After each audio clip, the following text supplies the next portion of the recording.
bonsoir à tous ceux qui nous suivent de partout. Vous en Poto, vous allez à Kinshasa et c'est vous allez partager na biso elongo ya bongo bino de Kodiams lelo azwa liboso na bino pour la kopesa bino ba news pour ezali koleka na ville ya Kinshasa comme de partout. Merci à vous tous qui nous suivez de Yokason et de Yokabaz TV. Merci. Merci Cordon. Merci beaucoup, bonjour. Bonsoir. Comment vous allez? Ça va bien par la série. Na sepeli koyamba oli sur le na plateau. Oui, en tout cas. Yange rumeli mingi hein. Rumeli mingi na le karaté. Oui. Mais maintenant là je suis là de retour. Oui, en tout cas félicitations. Bon retour. Merci à vous tous. L'actualité est circulée sur la crise qui a été prononcée chez Martin Fayulu. Donc, déclaration Martin Fayulu a lobby que crise est allée dans Mboka et Sengeli Nafati a Bengisa Baimboka, donc le leader politique et Nyonso, passe à la dialogue. Total juste de l'autre côté, Alain Atundu, il a repris le même langage que Martin Fayulu. Ce qui nous dit qu'après, il y a comment Alain Atundu, ou Azali, membre de la PPRD, FCC, dont le langage moko na Martin Fayulu. Allons encore plus loin, l'actualité est encore basée sur l'homme du terrain du moment, du côté FCC, du côté PPRD, qui s'appelle Emmanuel Shadari. PPRD est Bouyinango Shadari et le but Shadari de Benganyo. Mais de l'autre côté, Baimbo Kapé Balobi Te Shadari, Azali, Oyo, Asaki Moussala, na PPRD Baroko Bengane, Rola Boate. Toyoki, Bango Moko Bato PPRD Balobi que Shadari, Bazou ici Naïd Lopez. Ah, question mark. Je suis suivi comme tout le monde. De l'autre côté, il y a Olive Lembe qui circule une information en disant que son mari c'est un militaire. Suivons ensemble avec vous et ensemble avec Yokason qui est votre parlementaire debout. Il y a Solo, il y a Solo, il y a ONTT, il y a commerce et tel bongo politique. Allez, bonjour président. Bonjour. Aujourd'hui, à l'exhibition que vous avez bien, j'ai repris encore le bonjour parce que ma camarade me zindo ma cassi, Fayulu bon azali ennemi la communauté, azali adversaire politique mais ennemi té. Tout le monde na cadre ennemi, azali cadre monnaie il a décidé, pe bongo ya la muka au ban Kinshasa babeli balali politique no bazaya ko la muka. Fayulu la salle qui sorti médiatique na ye alobi kati abima kati ya crise. Ça Congo des populations. Qu'en dites-vous de cette situation? C'est grave, c'est grave. Bon, vraiment, attends, mon amélie, il faut me la maille. Moni dose, ce que mon amélie, il fallait que tu sambo. Aïe, comme la maille, puisque ma camarade ko sala, les alliés honorer mémoire à mon tuté. Tala, oui, sortir à crise ou à zaïko sem. C'est qu'il n'est pas bon. Qu'il n'est pas nani. Bazalaki basangani catholique et boyo biloko wana ezali comportement ya kolakisa moto ke mayele suki Fayulu azali na service ya Kabila Fayulu makambo azali kosala bato tout biso tosi toloba yango déjà kala ke Fayulu travaille pour Kabila bato bandima te oyo Kabila Fayulu boy Fayulu biso toyebi ye omoni bato mosusu bazalaki koya pembeni ya biso po bazwa en plaire mais toyebaki te aza sénégalais mais toyebi koyeba yango ke vraiment aza na comportement moko ezali kohonorer un leader politique. Fayulu Mounokonaye plusieurs fois avant l'élection. Non, nous ne voulons pas les élections. Il faut d'abord enrôler les Congolais. Il faut qu'on machine. Il faut qu'on ait un papier. Voilà toujours Fayulu. Fayulu la nation qui pour le Baboui. Moi, nous disons ceci. Nous ne voulons pas ces élections, mais vous amenez seulement les stylos et les papiers. Voilà, il apporte la correction. Azala cohérent dans Malobana été. Il est tantôt. Le n'a pas apporté correction à mais on a dit que Fayulu dernièrement, le Baki Azali a sorti à crise. Le Baki a la fois passée. Oui, il y a le risque à ici. Fayulu a mis un gouvernement. Si tu n'es pas informé, il fallait que c'est déjà le gouvernement de la ministre. La ministre de l'économie.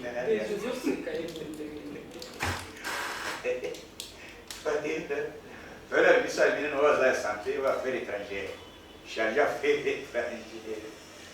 Il y a fait continuer après ça qui n'a déjà président. Oui, voilà. Mais naïf c'est que était après ça.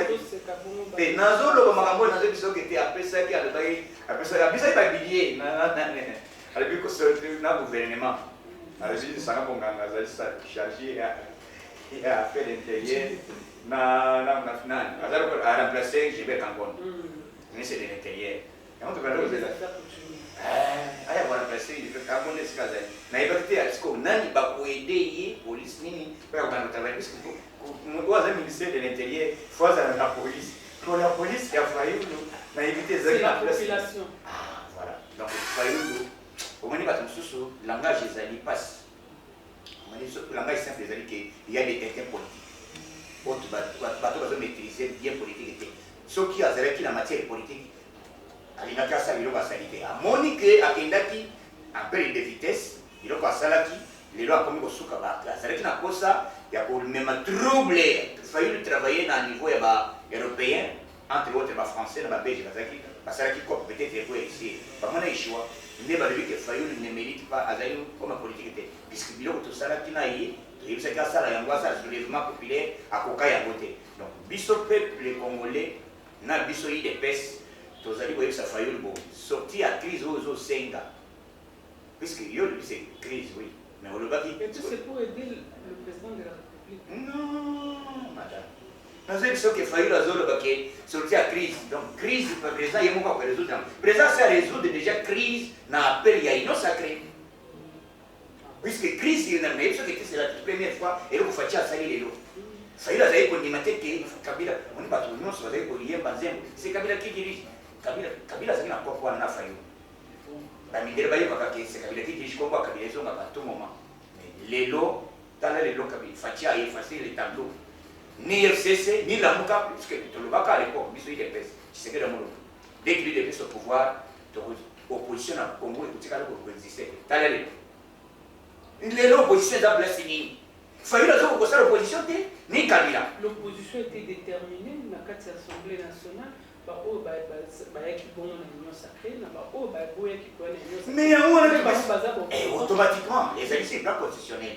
Les alliés, la majorité, dans le pouvoir, dans la majorité, pour travailler dans le gouvernement. La minorité, pour travailler dans l'opposition. Puisque nous avons une opposition républicaine, nous avons une opposition radicale. Mais on a radical, on a républicain. Exact. Mais étonnant. DG, Martin Fayulu n'a allé à tout le langage encore. Mais Tozoloba Fayulu travaille. C'est langage à moi. Avant, il y a eu Kalana tout. Mais déjà avant. Kabila n'a Fayulu travailler à l'époque. Pour votre information. Biloko nous Fayulu a eu c'est Kabila qui dirige c'est quoi intoxication de la population. Fatia Kendembangu Bagomaï. C'était ça plein à Kabila il a fallu les acquis que fallu là qu'il y ait une précipitation et Fatia qu'il y ait une précipitation Babo Maïa dirigé Mbokate des plans à nous soit en Fatia à démanteler un mot donc qui est normal les autres la plan sur Fatia meni et locaux étaient dans la tête même dans le monde Fatia maîtriser ma solo à lui union sacrée à l'objet union sacrée où ils allaient parce que Fatia fait ces conditions ceux qui ont une majorité en assemblée générale en assemblée nationale était automatiquement dissolution. Et peut-être que na vie au ngai na nina sala nina tikali réputation pe ya biso na FCC puisque par le bateau na réputation na biso za mabe ce qui le fait à biso de l'Assemblée nationale biso na na voter automatiquement il faut soutenir le chef de l'État soutenir l'idée na pour peuple tous de confiance à peuple puisque Fachi va se peuple a se confiance non on va une union sacrée les lois massolé vendre au moment les lois gouvernement ils a bientôt nani andimaki ke tamwamba ako démissionner wana surtout on ne peut pas nous intimider on ne peut pas nous intimider Chada Chada de l'autre côté Chada a lobby que la population est résistée contre la manigance sinon sur eux ils ont parti na bino de PSP bon le président de la République ou à nous ça la vis-à-vis à population. Bon, on a un texte. Apparemment bino contexte il y a bien. Non, la contexte a bien d'abord. Non, la contexte a bien d'abord. avant yo olongola li ngoma oyo eza na lisu ya moninga tala oyo yayo ezali pana te bango bateka mboka te apparemment biloko tika naloba te puisque Kabila asali 18 ans si le plan constitutionnel est-ce que moto yango asali 18 ans mais oui, avant toute l'élection bato bakufa boni na Congo et toza na baprocès boni baenlèvement Kabila asali nini na Congo isipo koloba te comment Kabila puisque bango bazo respecter constitution comment Kabila asali 18 ans et ça part stratégie na bango puisque article 1 septembre alinéa 2 ezali stipulé bien que le président reste en fonction jusqu'à l'installation du nouveau chef de l'État. Tout le monde Lambert Mendo, Madame Amen, embauché. Il y a bien, bien. D'abord, il y a un homme qui est toujours. Il y a beaucoup de gens. Ma soeur est qui toque, puisque ma soeur est regrettée. N'engeni ni Sénat va perdre l'amour. Puisque Sénat c'était quoi? Au moment où il y a un mambazo qui est dans le bani. Si le président est absenté, c'est moi qui vais le représenter. Vis-à-vis d'attendre. Maintenant, on a profité en cas d'empêchement définitif. Il faut profiter. Il y a un danger. Et loko bato FCC baleli na minito isoko mini PPD kabwani ezali puisque bauti ko perdre Sénat. Bon restaurant na bango ezali Sénat Fachi Beton zamba pambula Fachi Beton d'accord politique na yisa la bina kwanga tikela bateke politique atikela les presse to yebi ko manipuler politique na ça c'est d'identité vraiment mutu pa profiter makile pe tangité Fachi lelo président, il y a continent.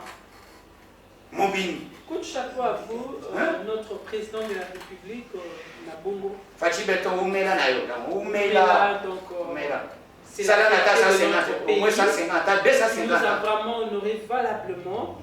DG au lobby, par propos, il assume ses propos. Oui, ça c'est moi. Il y a Kolobako. PPRD Kabwani, cause ya tambonom. Lelo alongwe bon na Sénat. C'est l'engagement. Et assumer pour la Kolobako, Shada. Ayebini na olobana ete na bitwani asuka, assumer les sous. Là j'assume le propos du DG. Oui. Déjà le bini ni que Alain Atundu et Martin Fayulu va travailler bon ensemble l'un na l'autre bango ne so ba koliti ya nani. Il y a Kanabé ou Bango Babenga. Kanabé. Voilà, les noms m'échappaient parce que je ne fais pas partie de tout ça. Donc, vous avez adapté Bango Ndenge Malobaka. Donc, moi, je sais que c'est l'ex-président de la République, M. Kabila.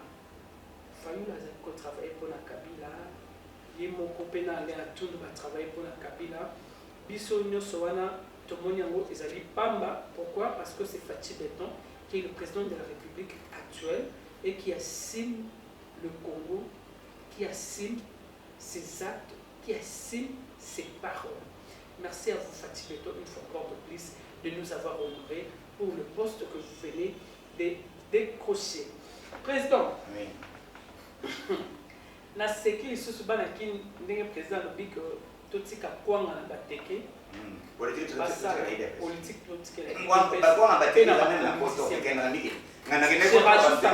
les commerçants, faites votre travail, c'est important. Je demande encore aux musiciens de faire leur travail. Bouyemba, Boboka Banga, et Sarka bien. Et Biso Nayoka sont une nouvelle image, l'image insoupçonnée, l'image parfaite qui vient de s'ouvrir. Très heureuse pour vous, Yoka sont une nouvelle piste dans la télévision, la formation, l'information, l'activisme des physiques comme l'intellectualisme vous sera donné.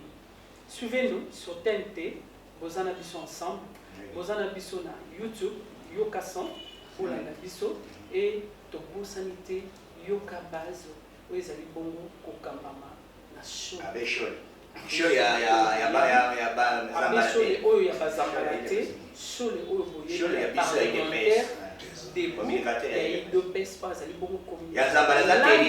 principal communicateur, il y a UDPS. Merci pour tout le monde que donner encore l'accès de me suivre. Merci encore une fois de plus. Il y a pour sa président, parole de l'eau. Mais tous on a manqué président. Au bout de l'élément manqué, Olive a lobby, mon ban n'est pas à la militaire. Donc, vous en avez mon bail. Oui, au cas. Au moins, madame Olive a réfléchi. Et puis pour la clôturer, tout clôturer, on a pu se faire Chadar, il parle lobby, la population va résister. On a au martelas qui peut comment pas la qui va résister sur base de quoi? Avant de continuer, il faut Olive Lembe, c'est dialogue, il faut la zani ko senga na mboka na biso. Un dialogue ça la belé. Dialogue pas ni. Pour yeba que mutu si réellement mutu wana zai ko travailler pour na intérêt peuple. Azaka kanimasa na dialogue ya. Soka zo senga dialogue c'est la vie simanango ko kabura ba poste. Donc biso dialogue to ça on a 2028.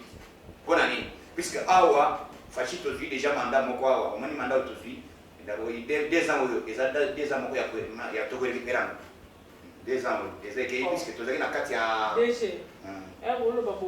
c'est-à-dire que 2023, élection. Bon, élection, vous en avez une élection, vous en avez ça, puisque avant tout l'élection. On a là le but, bon, Nazoya, élection. Combien de sujets? Non, Nazoya, il faut tout le baba, élection, vous en avez une. Avant tout l'élection, il faut d'abord recenser les Congolais. Toye baba nani bazaka congolais parce que c'est identité moi ni na yebisa biso kinka yebisa biso ke bande ko comprendre que Fayulu ina distraction ya ko cha bino des autres ayi kuna mission ya bamindele sima ya kabila pour baka le peuple congolais puisque plan bayaki nango échoué ça n'engage que et le oui et le ko tokolo bezabo dialogue to boy dialogue ko salama puisque le président d'abord il a dialogue salama et d'ailleurs ce qui a fait ce occasion ko parce que c'est un glissement beaucoup terrible. Quand tu as 25 ans, puisque il ayaki a la vérité des îles. Moi, je suis en opposition. Ceux qui ont mené l'opposition à paix, tu as l'opposition. Donc, à été ni Kabila ni l'opposition, l'opposition, Madame Zela, va manifester, et puis il y a un système à l'époque. Ils sont en opposition, ils ont la technique. Ce que nous avons fait, la bande qui est et donc, c'est là que quand nous avons fait nous avons fait la matamakasi. Mais il y a aussi que ça a meeting au fait. Donc, marche au fait. Nous allons à Facebook, à commis président à Facebook, na WhatsApp, na Messenger. Donc, il y a un président, bateau, pour croire naïe. Botika pour la distraction, biso IDPS, toujours soutenir chef de l'État, aussi le temps pour contester chef de l'État. Na 5 Fayulu, azo CV, azo PV plutôt, ou azo pour contester, à que n'a pas président commission ya Union africaine. À que le groupe c'est un peu vérité des îles Zakuna, n'est une fatia d'une président ya Union africaine. Quel est contester? Bino na bon. Donc pour ça qu'il faut ça la distraction, biso to sengi combattant congolais nyos. Montunyos, maïre na ezale sema ya fati, montaïli biso gratuité, montaïli biso makambo ya changement. Pour votre information, Kabila des armées. Fati beto, wana musipatia do sarate. Na minito je l'aime. Hein? Basona bazaïgo. Na sekala basona bazaïgo na. Ba monika ordre. Na maluki bakanganzela pendant 18 ans. Depuis Kabila zia, je l'aime bakanga. Zele batwali kabati. Mais avant Fatia Kitao, Akitaki Mokoya avant-hier, avant Kitao, ordre, on est à Babilembo, Oyebina et Sabina Boy. Pour Oyeba qui tombe et tani, ce soit là. Ce que c'est le tomber à 5 heures, et le tomber au niveau. Pour Oyeba qui Kabila Zokambama, Bilembo Yanibosango. Montunani Atidaki. Dossier ya Chebeya, puisque dossier ya makasi ya ngwana. Nana tinda ki John Nongi akende ko opérer mission baboma Chebeya. Donc na minute oyoki mwasi ya Chebeya a lobby. Il ne faut pas cette actualité parce que ils ont tellement là-bas ombre et belé, ils ont essayé na biso to approfondir les choses sur makasi pas to kota. Il y a Chebeya lelo vraiment na boy na ngato kota DG. Nana zo kota puisque il va choisir na process. te soki tokoti nango tokokende nabetaka moke wana ezaka mpo ningo akize kabila te koakize te ngana koakize te tuna yerefi tuna meme bato kongo baza na baimage balobi tika nayebisa yo balobi bien bainterroger les deux policiers balobi moto apesaki biso ordre eza dieu nombre tokende mpe na ferme na ye mais nazopesa information balobi tokendaki na ferme na ye ezali non kende na basite nyonso kende na site ya RFI na RFI pas mais je vous dis kende na site ya RFI kende site ya RFI ba question nyonso question réponse c'est le DG de Yokason je vous donne les informations kende na site Congo yemo onda azoyebaka actualité wana vraiment eza à vérifier donc biso soki bakangi lelo dieu nombi ya kotanga nani atindaki ye baboma shebeya azaki moto sibi epuis na yoki dossier wana batangi na Karim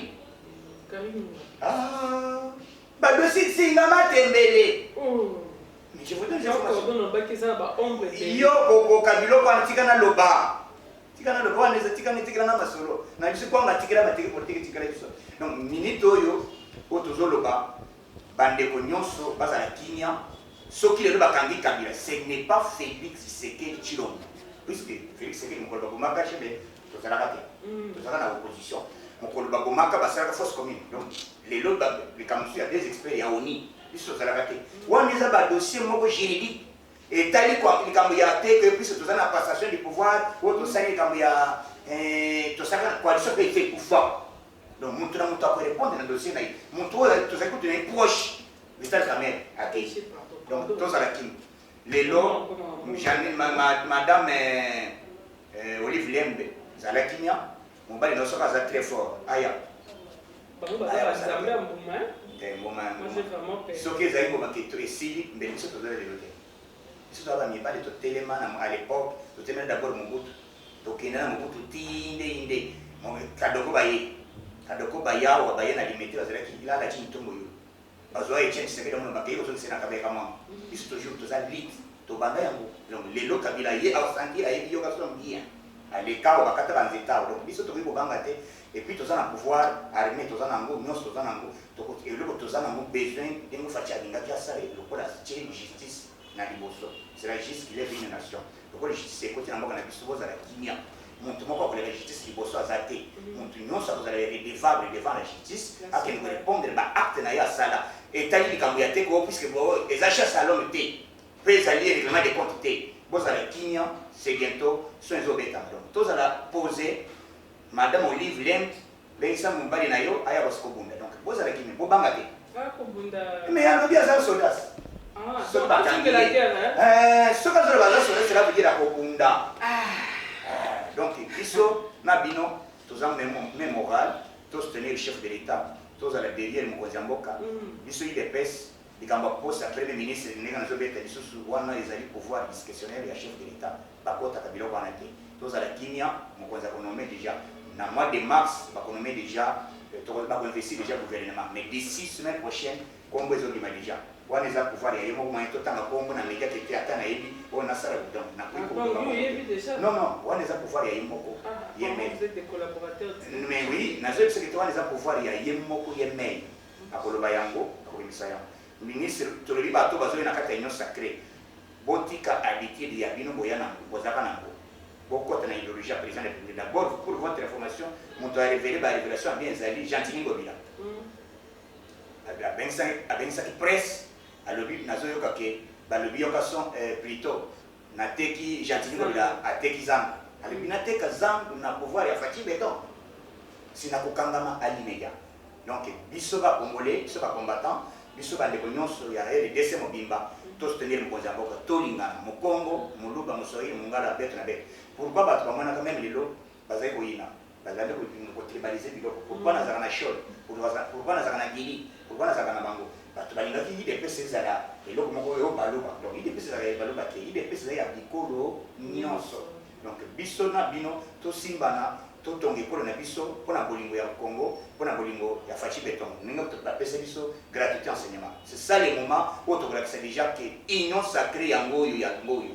Merci président ndenge ozoloba makambo ya gratuité moye tokota ngo mpe eza te mpona mwa lelo ntango eza mokie ça nous fait défaut mais gratuité yango ezosimba te malheureusement tokozonga sujet wana mbala nsima on va encore recevoir donc gratuité esimbi nango te esimbi te esimba te bana baotanga te te kotanga te corona madame il fallait ozala bamboka nyonso ezotanga bazokota te non bazolata bamaske non je voulais la France loba peut-être mboka ni puisque même nemigra poto nga naza nango na bato oyo meme na kana bana baotanga classe ezali te partout d'abord la poto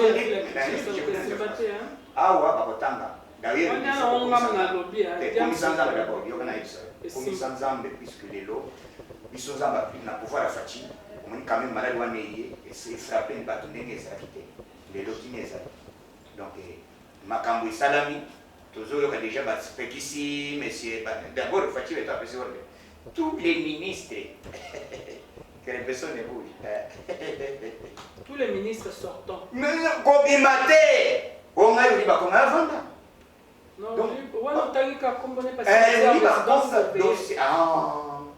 baza na gens surveille puisque akobouge te akende koexplike comment bala oyo basali badepense puisque moko ya j'ai suivi oli bakonga alobi que makambo etali gratuité ayebi yango te il faut bazongela président de la république nde batuna question donc eza basije moko un peu trop flou bozala kinya année oyo kozala année blanche te puisque soki année ezalani blanche eza l'état nde akoperdre puisque banque mondiale je vous donne non ezali biso te madame omoni corona soki d'abord eloko maladi wana soki lelo bana bakiti sur terrain bakoyamba maladi wana mingi oui biso tokoki koeshue ndenge tokoeshue ndenge puisque tosali lelo yebi nayebisa bino bilan basalaka ngo na nani te non yo tozoloba na micro non toeshue te gratuité enseignement esimbi motutu président alobaki oyoki discours ya président alobi ke oyo akotele mais surtout gratuité enseignement il sera sanctionné sans débat donc moto ya liboso na ancien président ntango classe ezozonga bakanga mbongo amongo aza na complicité oyo naye na oli bakongo je vous dis nayebisa biloko nini nazwi biso information puisque na catholique juste au jour d'aujourd'hui il y a zo contester gratuité enseignement shola za pewa yao mambo efuna tuna naye na bando tanga bakomba bato efuna tuna tuni yango abe shole oyo abe shole vraiment abe shole oyo ya IDPS ya militaire yango shole azala na gouvernement te azala na ministère moko te lokola agent azala na soki mpe ministère public te bon ye akangama atake kui atake qui atake quoi no yeba te mutuna vraiment pardon DG na koloba lisuti na kota na koloba te kota abe tosara